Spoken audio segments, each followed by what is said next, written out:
Seconds to go.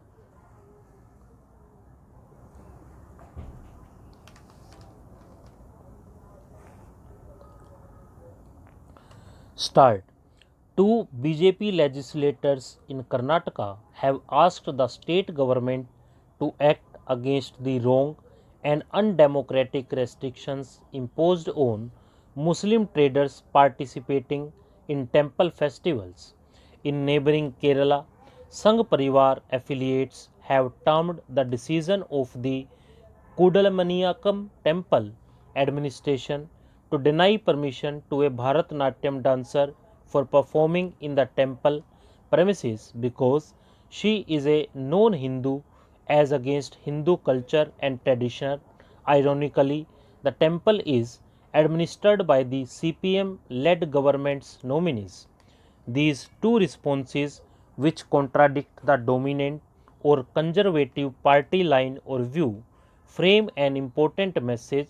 Political parties are monoliths, and in a diverse democracy, cracks are good. They can open up spaces for difficult conversations and let in more light.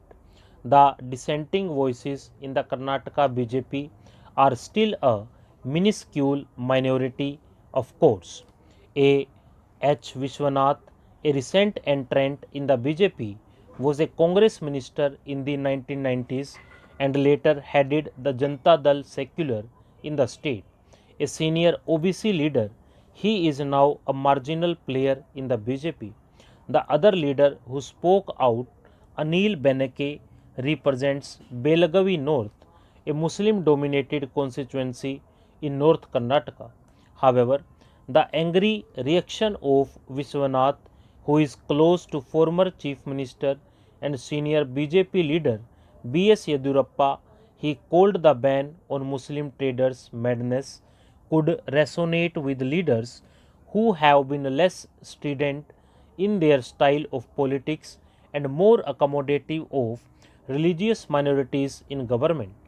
The marginalization of Yedurappa in the state BJP and the appointment of Baswaraj Bommai as CM can be said to have empowered the more conservative sections within Karnataka's ruling party.